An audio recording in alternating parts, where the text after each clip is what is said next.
The year is 1986. The date, August 23rd. You find yourself in northwestern Cameroon near the border.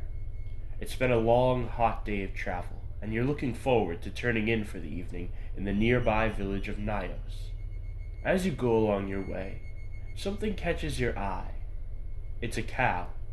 A dead cow. It looks like it hasn't been dead for long.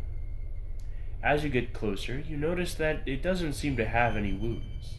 In fact, it looks perfectly healthy. Nonetheless, it's dead.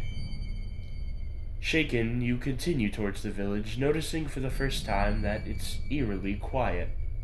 No birds are singing, nor livestock braying. Even insects seem to have stopped their chirping. The valley is completely silent. By the time you arrive in the village, the sky is beginning to darken. Now the silence has become suffocating. Stepping foot in the village, you find yourself surrounded by bodies. Not cattle, but humans.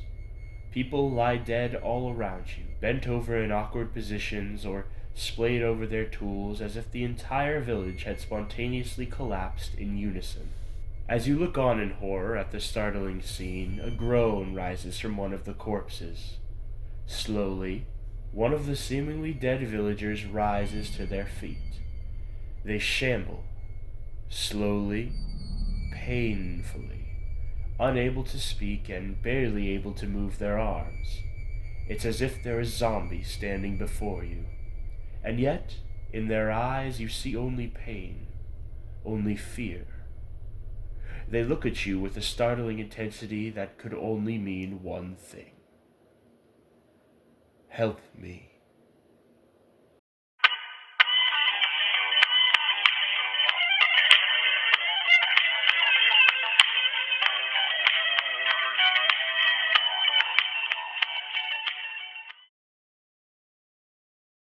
I'm sure by now you've come to wonder what on earth could have caused this almost supernatural carnage.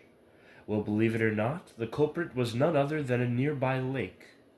Let me introduce you to the body of water that currently holds a world record for the most non-drowning deaths. This is Lake Nyos. In order to fully understand this story, we first need to understand the process that set it into motion. I mean, how on earth could a lake kill so many people without anyone raising an alarm or even really knowing until a few days later? Well, our explanation begins deep within the lake itself. See, Lake Nyos isn't just any old lake.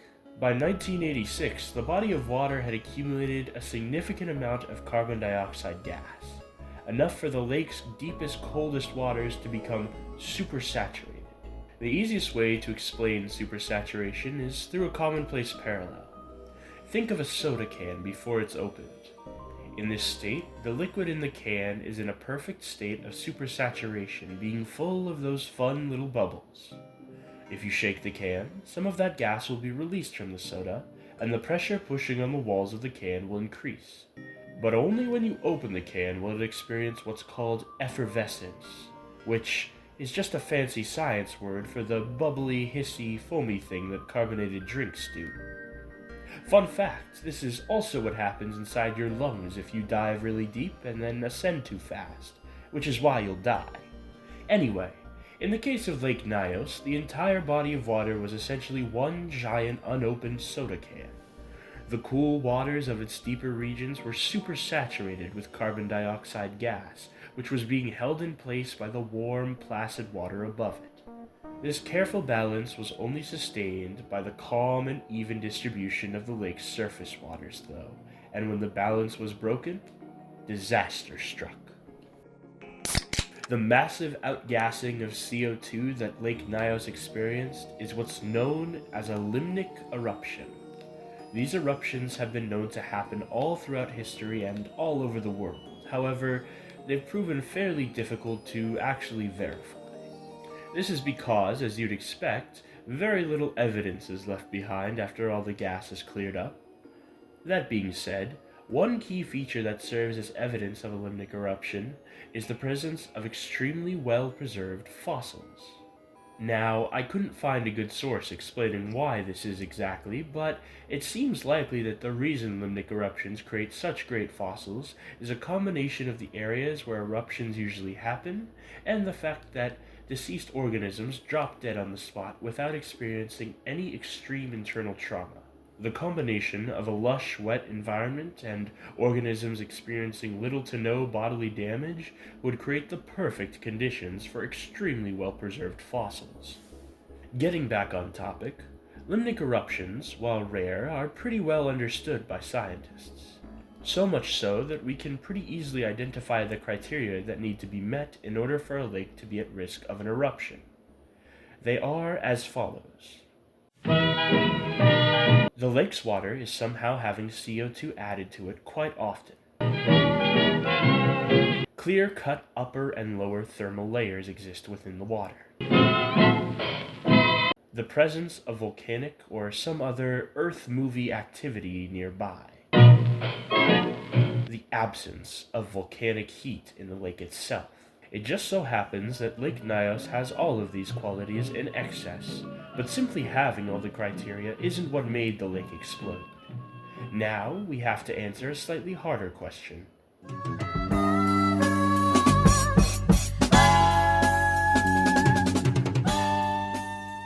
Answering the question of why Lake Nyos exploded is easier said than done.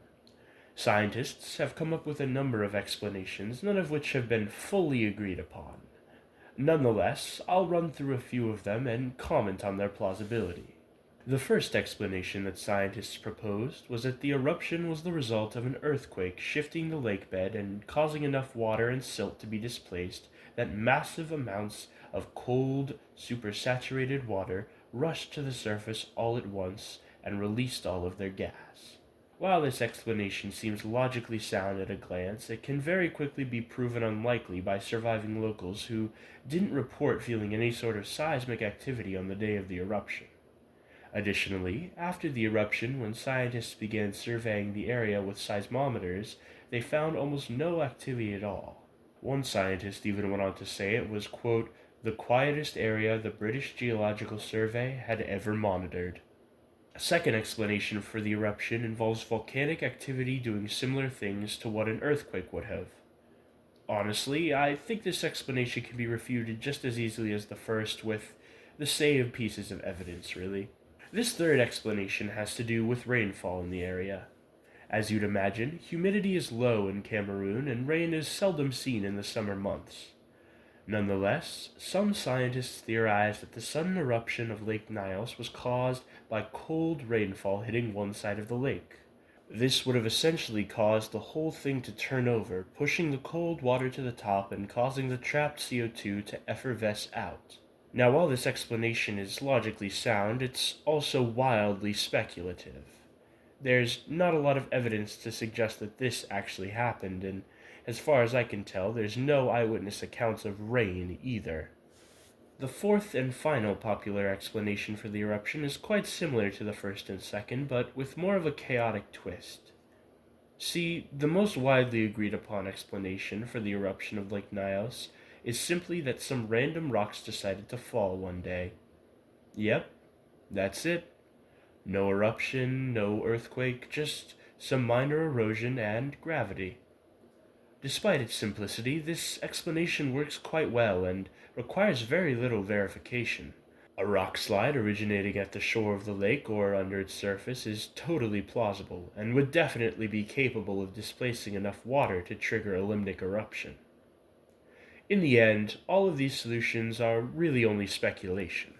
While some seem more plausible than others, we might not ever know what was actually responsible for triggering Lake Nyos' eruption. What we do know, however, is that the Lake Nyos disaster was undeniably deadly and claimed the lives of hundreds. I think now it's time for the full story.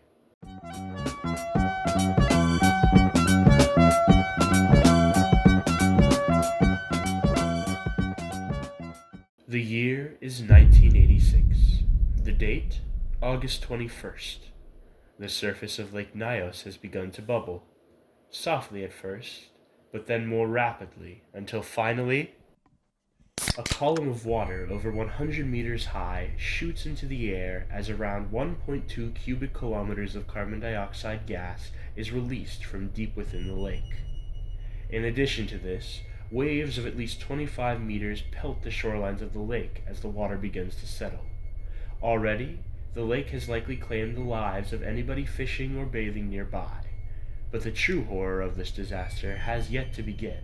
So, that 1.2 cubic kilometers of CO2 I mentioned, well, because it's heavier than air, it didn't really dissipate much after being released from the lake. Instead, it fell to the ground and began slowly creeping into the valley. Imagine you're going about your daily life when all of a sudden people begin dropping dead around you with no cause in sight. The invisible, odorless gas silently bears down upon you. You probably feel pretty lightheaded, and as you begin to panic and breathe heavier and heavier, it only becomes harder and harder to stay awake. It's estimated that in total around 4,000 people were able to flee from the cloud of gas as it made its way through the valleys surrounding Lake Nyos.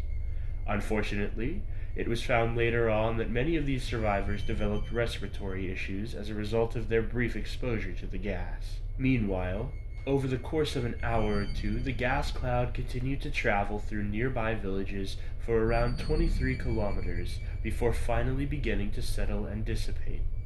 In its wake, the cloud left over 1,700 people dead and 800 injured. Additionally, around 3,500 livestock were killed, likely destroying the livelihoods of the few survivors left behind. Countless wildlife were killed as well. Today, Lake Nyos is still a source of fear and apprehension for locals. Although degassing technology has been employed around the lake to prevent another limnic eruption, people are still justifiably cautious of the lake. Alright, I think that wraps things up for today. I've been Saint Earthworm, and you can consider yourself blessed with knowledge.